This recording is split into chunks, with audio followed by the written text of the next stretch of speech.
എടുത്ത വായ്പയ്ക്ക് പുറമെ എടുക്കാത്ത വായ്പയ്ക്കും ബാധ്യതക്കാരനായ ഷാബു അധികൃതരുടെ കനിവ് തേടുന്നു. സഹകരണ മേഖലയിലെ ചതിയുടെ ഇടയാണ് താനെന്ന് തകർന്നു വീഴാറായ വീട്ടിലിരുന്ന് ഷാബു പറഞ്ഞു.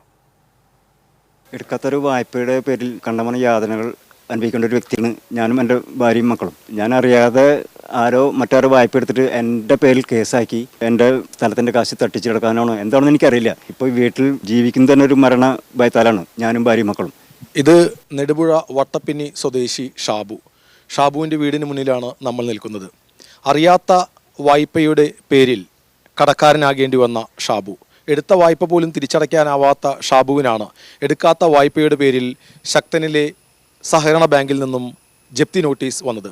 ഇപ്പോൾ വീട് ജപ്തി ചെയ്ത അവസ്ഥയിലാണ്. വീടിൽ അറ്റകുറ്റപ്പണി പോലും നടത്താൻ സാധിക്കുന്നില്ല.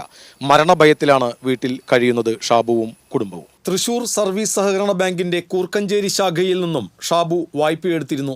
പക്ഷേ ജപ്തി നോട്ടീസ് ലഭിച്ചത് ഇതേ ബാങ്കിന്റെ ശക്തൻ ശാഖയിൽ നിന്നും. താനറിയാതെ തന്റെ സ്ഥലവും വീടും വെച്ച് എടുത്ത വായ്പയെക്കുറിച്ച് നീതി തേടി അലയുന്നതിനിടെ ഷാബുവിന്റെ വീടിന് മുന്നിൽ ബാങ്ക് ബോർഡ് സ്ഥാപിച്ചു. ബാങ്കിന്റെ തട്ടിപ്പിനെതിരെ നീതിപീഠങ്ങൾ കയറിയിറങ്ങുകയാണ് ഷാബു. കുടുംബത്തോടെ താമസിക്കുന്ന വീട് ഇപ്പോൾ വീഴാറായ സ്ഥിതിയിലാണ്. വീട്ടിൽ വൈദ്യുതിയില്ല. മഴയിൽ ചോരുന്ന വീട് അറ്റകുറ്റപ്പണി നടത്താൻ പോലുമാകാതെ അധികൃതരുടെ കനിവ് തേടുകയാണ് ഈ ഗൃഹനാഥൻ. ഞാൻ എടുക്കാത്ത വായ്പയുടെ പേരിൽ ചതിക്കപ്പെട്ടൊരു മനുഷ്യനാണ്.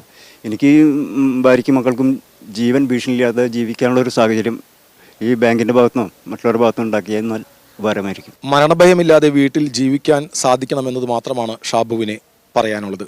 താൻ എടുക്കാത്ത വായ്പയുടെ പേരിൽ ചതിക്കപ്പെട്ടതിനെ നിയമത്തിൻ്റെ ഏതറ്റം വരെയും പോകുമെന്ന് ഷാബു പറയുന്നു. TCVക്ക് വേണ്ടി ക്യാമറമാൻ ആഷിഖിനോടൊപ്പം മുകേഷ് ലാൽ.